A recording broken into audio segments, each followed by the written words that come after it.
मसूरी नाम के गांव से थोड़ी दूरी पर एक विशाल बरगद का पेड़ था। गांव के लोग शाम के 7 बजते ही उस पेड़ के पास जाने से डरते थे। कहा जाता था कि उस पेड़ के नीचे एक रहस्यमयी औरत की आत्मा चिकन बिरयानी बेचती थी। उसकी बिरयानी की खुशबू इतनी लाजवाब और मनमोहक थी कि जो भी उस खुशबू से आकर्षित होकर उसके पास जाता वो फिर कभी वापस नहीं लौटता था। रात होते ही उसका ठेला अचानक बरगद के नीचे प्रकट हो जाता और दूर दूर तक बिरयानी की खुशबू फैलने लगती। गांव के लोग हर दिन शाम के 7 बजते ही अपने अपने घरों के दरवाजे और खिड़कियां बंद कर लेते थे। कोई भी बाहर निकलने की हिम्मत नहीं करता था। सड़कों पर सन्नाटा छा जाता था और पूरे गांव में केवल हवा की सरसराहट और बरगद के पत्तों की अजीब आवाजें सुनाई देती थी। कुछ दिनों बाद रमेश नाम का एक आदमी बाजार से अपना काम खत्म करके अपने गांव माधीपुर जा रहा था। लेकिन उसके गांव पहुंचने के लिए उसे मसूरी गांव से होकर गुजरना पड़ता था। उस दिन काम में काफी देर हो गई थी, इसलिए रात बहुत हो चुकी थी। चारों तरफ घना अंधेरा छाया हुआ था और सड़कें लगभग सुनसान थी। जैसे ही रमेश मसूरी गांव के पास पहुंचा, उसे जोर की भूख लगने लगी। सुबह से काम में व्यस्त रहने के कारण उसने ठीक से खाना भी नहीं खाया था। भूख के कारण उसका पेट जोर जोर से गुड़गुड़ाने लगा। इसलिए वह इधर उधर देखने लगा कि कहीं कोई ढाबा, होटल या खाने पीने की दुकान खुली हो जहां उसे कुछ खाने को मिल जाए। लेकिन गांव में अजीब सा सन्नाटा पसरा हुआ था। अधिकांश घरों के दरवाजे और खिड़कियां बंद थीं। सड़क पर भी कोई दिखाई नहीं दे रहा था। यह देखकर रमेश को थोड़ा आश्चर्य हुआ कि आखिर इतने जल्दी पूरा गांव शांत क्यों हो गया है। तभी उसे रास्ते में मोहन नाम का एक व्यक्ति दिखाई दिया। उसके हाथ में एक लालटेन थी और वह तेजी से अपने घर की ओर जा रहा था। रमेश तुरंत उसके पास पहुंचा और बोला, भाई साहब, क्या यहाँ आसपास कहीं खाने को मिल जाएगा? मुझे बहुत जोर की भूख लगी है। मोहन ने रमेश की तरफ देखा और उसके चेहरे पर चिंता के भाव आ गए। वो कुछ क्षण चुप रहा, फिर धीमी आवाज में बोला, इस समय पूरे गांव में अब कोई दुकान खुली नहीं होगी, लेकिन अगर तुम्हें कहीं से बिरयानी की खुशबू आए तो भूल कर भी उस दिशा में मत जाना। मोहन इतना कहकर तेजी से अपने घर की ओर चला गया। लेकिन उसकी बातें सुनकर रमेश थोड़ा चिंतित हो गया। उसे समझ ही नहीं आया कि मोहन आखिर कहना क्या चाहता था। अगर कहीं बिरयानी की खुशबू आए तो उस तरफ मत जाना, ये बात उसके पल्ले बिल्कुल नहीं पड़ी।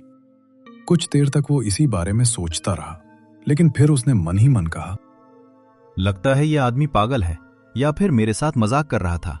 भला बिरयानी की खुशबू से भी किसी को खतरा हो सकता है क्या? यह सोचकर रमेश ने मोहन की बातों को नजरअंदाज कर दिया और बिना ज्यादा ध्यान दिए अपने गांव की ओर चलने लगा। रात और भी गहरी होती जा रही थी।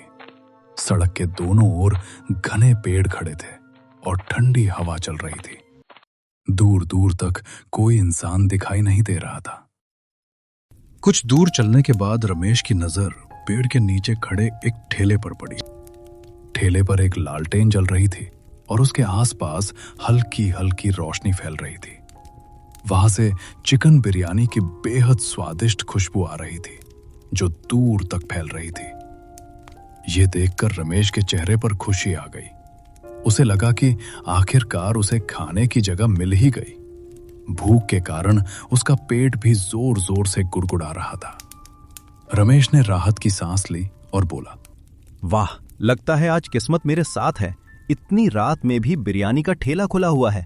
अब पेट भरकर खाना खाऊंगा और फिर अपने गांव की तरफ निकल जाऊंगा। लेकिन रमेश को बिल्कुल भी अंदाजा नहीं था कि यह कोई साधारण ठेला नहीं था। जैसे जैसे वो उस ठेले के करीब जा रहा था, वो अनजाने में एक ऐसे रहस्य के जाल में फंसता जा रहा था जहां से आज तक कोई भी वापस नहीं लौटा था। अरे, बिरयानी की खुशबू तो बहुत ही लाजवाब आ रही है। इतनी स्वादिष्ट खुशबू मैंने पहले कभी नहीं सूंघी। लगता है बिरयानी भी बहुत स्वादिष्ट होगी। बहन जी, मुझे 1 प्लेट चिकन बिरयानी दे दीजिए। मुझे बहुत जोर की भूख लगी है। सुबह से कुछ ढंग का खाया भी नहीं है। रमेश ने मुस्कुराते हुए ये बात कही और ठेले के पास जाकर खड़ा हो गया। उसकी नजर गर्मा गर्म बिरयानी से उठती भाप पर थी।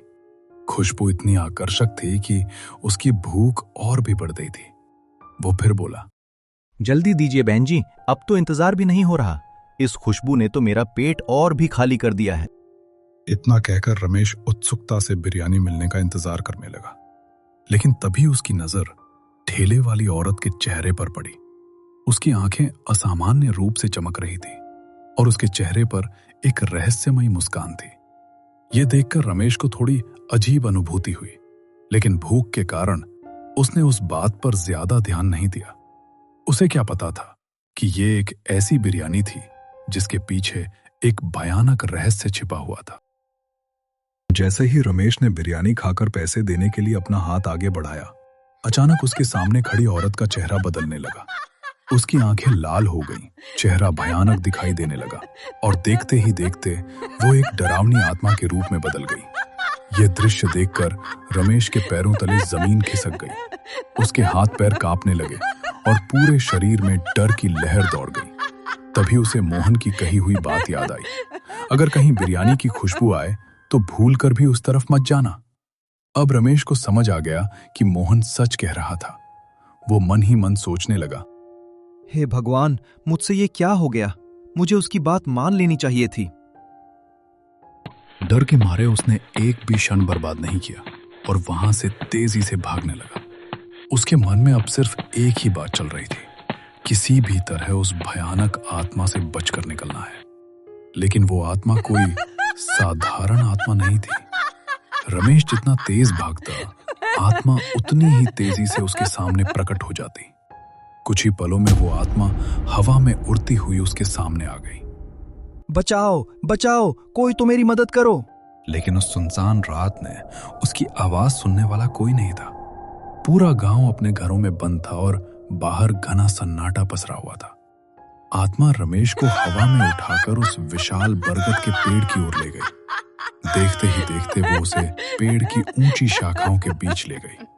फिर एक भयानक चीख के साथ रमेश का शरीर धुएं की तरह गायब होने लगा और वो हमेशा के लिए उस शापित पेड़ का हिस्सा बन गया।